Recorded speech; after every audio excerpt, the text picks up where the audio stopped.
صحبت کسی فقیر کی، صحبت کسی درویش کی، صحبت کسی ایسے پیر کی جو گم سم رہتا ہو۔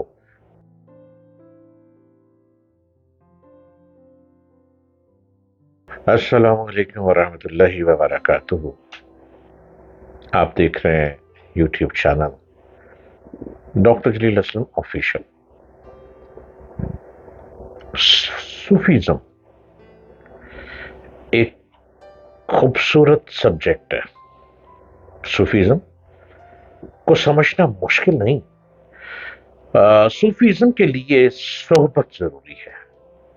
صحبت کسی فقیر کی، صحبت کسی درویش کی، صحبت کسی ایسے پیر کی جو گم سم رہتا ہو، جب آنکھ اٹھاتا ہو آنسوؤں سے تر ہو، پلکیں جھکی ہو، لالی ٹپک رہی ہو، اور وہ جو لفظ بول دے اس کے بولے ہوئے پتھر پہ لکیر ہو۔ تلاش جاری رکھیں ایسے صوفی کی جس کا من تڑپ میں گزرتا ہے۔ اس کا مرشد مل ہی جاتا ہے جو مسائل سے گھرا، جو پریشانیوں کا انبار اپنے سر پہ لیے چلتا ہو، جو ہر قدم میں اپنے اندر کانٹے محسوس کرتا ہو۔ اس کو سکون کی تلاش کرنی چاہیے، اور سکون کی تلاش صرف اور صرف صوفیزم میں ہے۔ صوفیزم کو پڑھیں، صوفیزم کو سمجھیں، صوفی درویش کی تلاش کریں، اور یہ درویش کہاں ملیں گے؟ کہیں نہ کہیں خاموشی سے حضرت داتا گنج بخش علی حجویری رحمت اللہ علیہ کے مزار میں کسی اوٹ بیٹھے ہوئے تڑپ رہے ہوں گے۔ یہ صوفی کہاں ملیں گے؟ حضرت بابا فرید گنج شکر رحمت اللہ علیہ کی سیڑھیوں میں کہیں نہ کہیں خاموشی سے حق فرید یا فرید کی فریاد کرتے ہوئے تڑپ میں دکھائی دیں گے۔ یہ صوفی کہاں ملیں گے؟ لال شہباز قلندر کے مزار پہ دم مست قلندر، مست مست جھولے لال قلندر، مست مست نوبت پر جھومتے ہوئے پیروں کو لہو لہان کرتے ہوئے، نہ دنیا کی فکر، نہ زمین کی فکر، نہ کھانے کی فکر، نہ ان پانی کی فکر،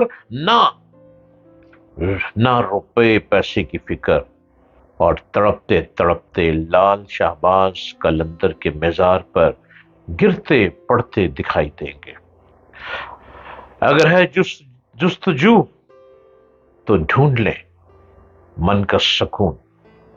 اگر چاہتے ہیں بات بگڑی بن جائے تو تلاش میں رہیں کہیں ایسی صوفی کی جس کی گردن پہ حضرت غوث العظم دستگیر پیران پیر حضرت شیخ عبد القادر جیلانی کا قدم مبارک ہو۔ وہ لوگ موجود ہیں۔ یہ مت سمجھیں کہ حضرت داتا گنج بخش علی حجویری دنیا سے چلے گئے تو روحانیت بند ہو گئی۔ یہ مت سمجھیں کہ بابا فرید گنج شکر رحمت اللہ علیہ 800 سال پہلے پردہ کر گئے تو بس اب کوئی نظام الدین اولیاء نہیں ہوگا۔ اور یہ مت سمجھیں کہ نظام الدین اولیاء کے جانے کے بعد اب امیر خسرو کہاں ملیں گے۔ اور اسی نیگیٹو سوچ میں مت رہیں کہ خسرو کے جانے کے بعد قطب الاقطاب، محبوب یزدانی، غوث العالم سلطان مخدوم سید اشرف جہانگیر سمنانی اب تو کچوچا شریف کے مزار میں ہوں گے۔ آپ کا من خود تلاش کرے گا، دل کی دھڑکنیں خود بتائیں گی کہ جتنی تمہاری تڑپ ہے، جتنی تمہاری عقل ہے، جتنی تمہاری سوچ ہے، جتنی تمہاری جستجو ہے، تمہارا صوفی اس فلانی جگہ پر موجود ہے۔ حضرت داتا گنج بخش علی حجویری رحمت اللہ علیہ آسمان تصوف کے مہرتاباں شیخ المشائخ اور مخدوم الاولیاء ہونے کے ساتھ ساتھ ایک عالم دین بھی ہے، جنہوں نے حصول علم کے لیے کم و بیش 17 کنٹریز کا سفر کیا۔ آپ کی ذات گرامی جامع اور علوم ظاہری و باطنی کا پیکر تمام ہے آپ کی ذات۔ آپ من کی دنیا کے بھی کنگ ہیں، اور آپ دنیا کو ایک کنگ کی نگاہ سے دیکھتے ہیں۔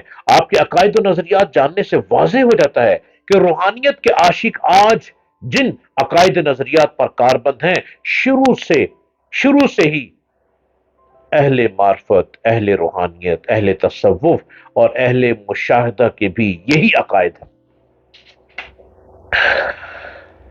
میری یہ گزارشات بالخصوص ان لوگوں کے لیے ہے جو داتا حضور کو امام الاولیاء، شیخ المشائخ اور مخدوم الاولیاء تو بڑے شرح صدر کے ساتھ مانتے ہیں، اور آپ کی عظمت و کمال کو بیان کرتے ہیں، بڑی عزت محسوس کرتے ہیں، اور داتا حضور سے وابستگی کو اپنی عزتوں میں اضافے کا سبب بناتے ہیں۔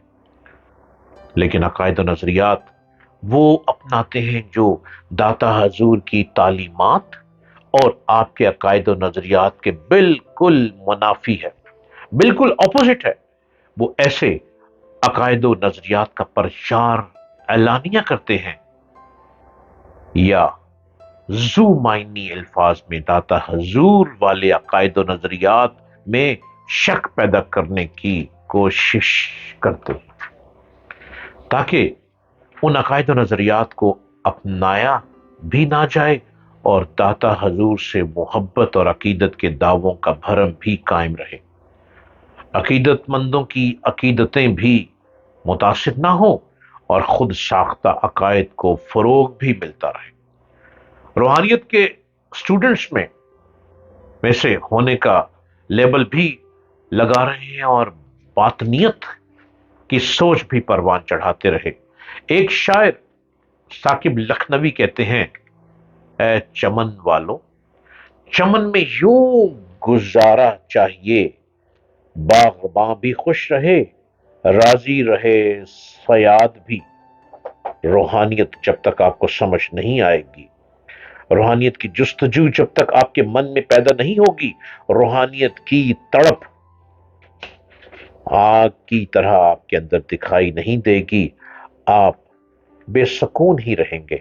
آپ کام ضرور کریں گے، لیکن اتنے ہی پیسے گنیں گے جتنا کام کریں گے، بے حساب ہونے کی جستجو میں دیکھتے ہی رہ جائیں گے، آگے بڑھنے کا راستہ دکھائی نہیں دے گا۔ اس من کی دنیا کا راستہ ایک ہی ہستی دکھاتی ہے، اور اس ہستی کا نام ہے صوفی۔ میرا صوفی، میرا پیر فقیر، میرا مرشد، لگن لگی ایسی لگی لگن کہ تڑپ تڑپ کے یوں میں گرا تیری سیڑھیوں میں، لوگ کہیں بھکاری بھیک مانگتا ہے، میں کہوں منگتا ہے تیری در کا، لوگ کہیں روٹی کا لقمہ ڈالو اس کے منہ میں کہوں مجھ کو تیرے قدموں کا انگوٹھا چاہیے، میں تیرے قدموں کو چومنا چاہتا ہوں، لوگ کہیں پاگل ہے دیوانہ ہے، جب یہ مہر لگ جائے کہ پاگل ہے دیوانہ ہے، تو سمجھ جائیں کہ صوفیزم کی آپ نے پہلی 3 سیڑھیوں کو طے کر لیا، اور اب دروازہ کھلنے کا انتظار ہے، اور وہ جو ہستی سامنے مزار پر تخت نشین ہے، جن کا نام آج بھی 1100 سال بعد حضرت داتا گنج بخش علی حجویری رحمت اللہ علیہ لیا جا رہا ہے،